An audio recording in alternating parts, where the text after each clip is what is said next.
New chapter.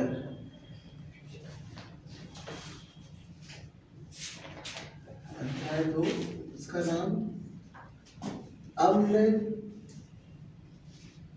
क्षार एवं रक एवं लवण। अम्ल क्षारक एवं लवण ना। अब इसका ओरिजिन क्या कहते हैं, अगर कोई पूछे तो इसको कहते हैं एसिड, इसको कहते हैं बेस और इसको कहते हैं साल्ट। अब तीनों को मुझे समझना है। साल्ट माने नमक। साल्ट मतलब नमक भी होता है, साल्ट मतलब लवण भी होता है, समझे। नमक लवण ही है ना जी। अब मुझे पहले एक एक के बारे में समझना है। जैसे पहला क्या है, अम्ल। अम्ल वाले टॉपिक को समझते हैं। अम्ल किसे कहते हैं? तब सबसे पहले अम्ल को क्या कहते हैं, एसिड्स, है ना। अब अम्ल की उत्पत्ति कैसे हुई, अम्ल की परिभाषा, ये सब इसके बारे में जानेंगे। तो देखो, अम्ल का जो अंग्रेजी शब्द है एसिड्स, यही इसका लैटिन शब्द है। अम्ल की उत्पत्ति लैटिन शब्द एसिड से हुई है। एसिड्स से हुई है ना। एसिड्स का अर्थ क्या होता है, अब यहीं से इसका मतलब आएगा। एसिड्स का अर्थ होता है खट्टा,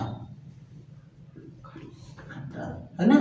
तो सीधी सीधी बात है, अब उनकी परिभाषा बता सकते हो, ऐसे पदार्थ जो स्वाद में खट्टे होते हो, है ना। ऐसे पदार्थ जो स्वाद में खट्टे होते हो एवं नीले लिटमस पेपर को लाल कर देते हो, उन्हें क्या कहते हैं, अम्ल कहते हैं। ये पहली परिभाषा हो गई।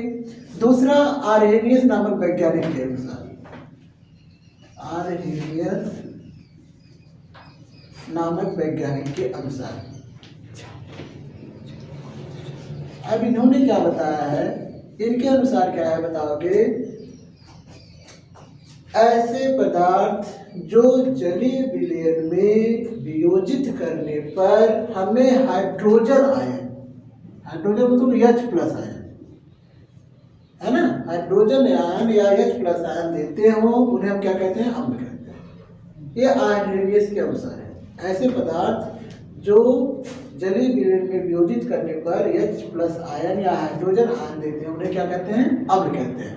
जैसे इसका उदाहरण अगर कोई पूछे, उदाहरण बता सकते हो। जैसे पहला HCl, HCl को क्या कहते हैं, हाइड्रोक्लोरिक अम्ल। यहाँ भी दे रहे हैं इसका नाम, हाइड्रोक्लोरिक अम्ल। दूसरा सल्फ्यूरिक अम्ल, जिसे H2SO4 इसका एग्जाम्पल, ये सल्फ्यूरिक अम्ल हो गया। अब मान लो तीसरा अगर है एसिटिक अम्ल, CH3COOH, इसको कहते हैं एसिटिक अम्ल, एसिटिक अम्ल आदि। इतना हमें समझना है। तो जैसे पहला क्या है, हाइड्रोक्लोरिक अम्ल है, दूसरा सल्फ्यूरिक अम्ल, तीसरा एसिटिक अम्ल। अब इसी तीनों को अगर हम जल में वियोजित करेंगे, देखो जैसे पहला है HCl को हम जल में वियोजित करेंगे तो किसके में टूटेगा, H प्लस और Cl माइनस। तो देखो, जब जहां H प्लस मिल गया, जिस भी यौगिक में H प्लस मिल जाता है वो क्या कहलाता है, अम्ल कहलाता है। पहला हो गया। दूसरा सल्फ्यूरिक अम्ल का देखो, H2SO4, इसको हम जल में वियोजित करेंगे तो क्या मिलेगा, 2H plus plus SO4 2 minus. अब यहाँ भी देखो H प्लस मिल गया, मिला नहीं, जहां जहां H प्लस मिलेगा वही वो यौगिक क्या कहलाएंगे, अम्ल कहलाएंगे। तीसरा जैसे एसिटिक अम्ल है, यहाँ देखो CH3COOH, इसको भी जल में वियोजित करेंगे तो क्या मिलेगा, CH3COO minus plus H plus. यहाँ भी देखो इस यौगिक में भी H प्लस मिला, इसलिए ये सभी यौगिक क्या कहलाएंगे, अम्ल कहलाएंगे। अम्ल कितने प्रकार के होते हैं ये देखते हैं। अम्ल के प्रकार, अम्लों के प्रकार, अम्लों के प्रकार को अंग्रेजी में कहते हैं types of acids, types of acids. अब देखो, अम्ल कितने प्रकार के होते हैं, अगर कोई पूछे तो बता सकते हो। अम्ल मुख्यतः 2 प्रकार के होते हैं। कितने, 2 प्रकार के। पहला इसका नाम है प्रबल अम्ल, प्रबल अम्ल, इसको अंग्रेजी में कहते हैं स्ट्रांग। प्रबल मतलब स्ट्रांग एसिड।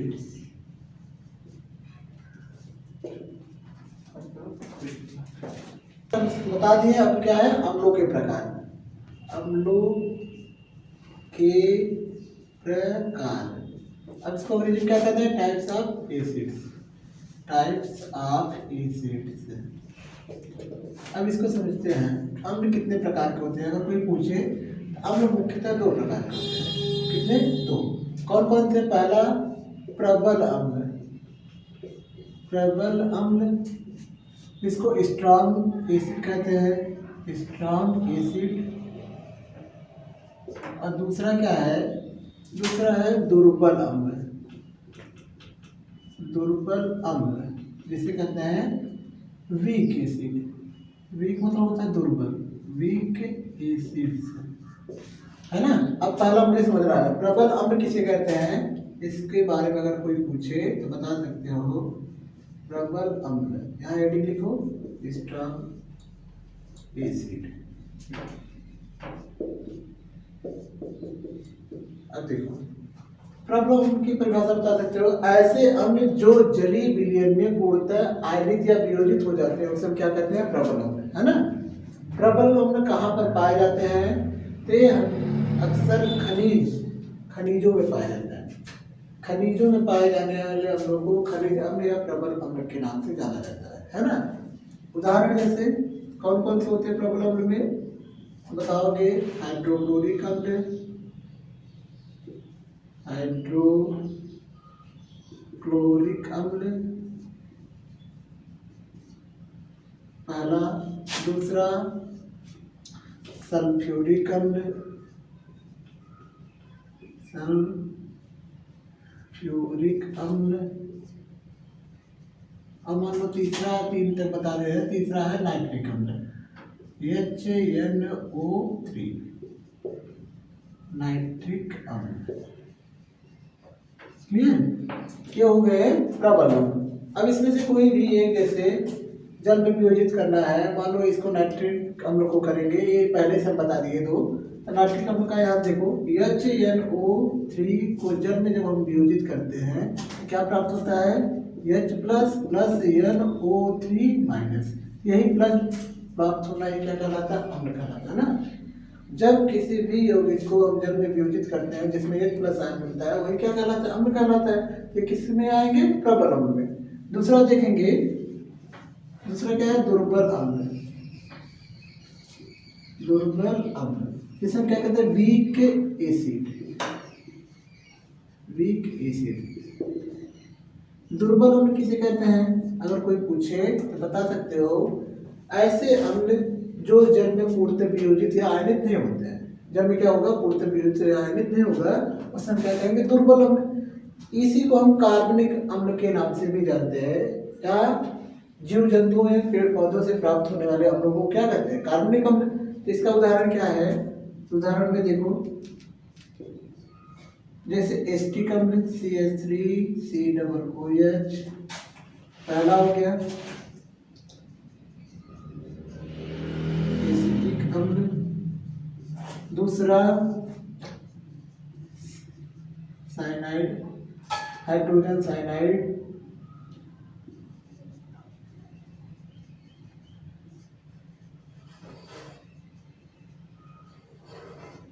तीसरा फॉर्मिक अम्ल।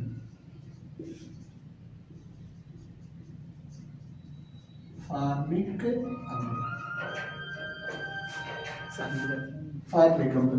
अब जैसे इसमें हम एसिटिक अम्ल का बता दिए थे तुम्हें जल में वियोजित करके, इन दोनों का देखो, तो HCl को अगर हम जल में वियोजित करेंगे तो क्या प्राप्त होगा, H प्लस और Cl माइनस। यहाँ भी देखो H प्लस प्राप्त हुआ, अम्ल हो गया। और फॉर्मिक अम्ल को जब में वियोजित करोगे तो इसमें क्या प्राप्त होगा, H plus plus COOH minus. तो यहाँ भी देखोगे H प्लस प्राप्त होगा। जहाँ जहाँ H प्लस प्राप्त होगा, आर्हेनिस नामक वैज्ञानिक के अनुसार वो क्या कहलाएंगे, अम्ल कहलाएंगे। जिस जिस यौगिक में अगर H प्लस आयन प्राप्त हो रहा है वो क्या कहलाएंगे, अम्ल कहलाएंगे, है ना।